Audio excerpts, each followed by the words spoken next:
Yeah, I don't think it's going to come as a huge surprise to the royal household, but obviously we now have it in black and white from the National Audit Office report. So under the old system of how the royal family was funded, known as the civil list, Prince Philip, as consort to the late Queen Elizabeth II, received a £359,000 annual allowance from Parliament.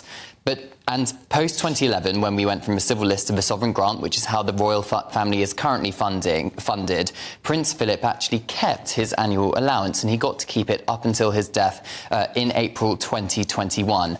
But here's the key point. When all of this was decided back in 1952, this is how long ago we're talking, Prince Philip was actually named on the piece of legislation. So in order for Camilla, as the new Queen consort, to get that annual allowance from Parliament, it would need another Act of Parliament to name her in order to get that money. And clearly, I think perhaps in a cost of living crisis, it wouldn't go down too well in those circles, particularly the fact that so much money has been spent on big royal events by the taxpayer recently. The coronation, for example, we heard this week, didn't we, that the economy has shrunk slightly, partly due to the extra bank holiday because of the coronation. So, and because a lot of money clearly comes from taxpayers with the sovereign grant, it was thought that Queen Camilla has perhaps enough funding via the sovereign grant.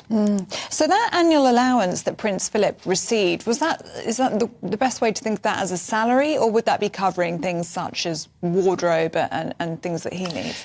Yeah, well, it would... Wardrobe. What would I spend £360,000 a year on? Security, right? It's funding his official duties. So things, if he's got any staff, it would pay their salaries, any official travel to official engagements and things like that. It would not be a personal, private income for him to spend on things he likes. I see. Yes, that's how it works. Exactly, expenses. Very similar to how the sovereign grant works now, which is why perhaps it's thought that Queen Camilla doesn't need it. No, I'm very similar to your expenses list. So yeah, 359,000.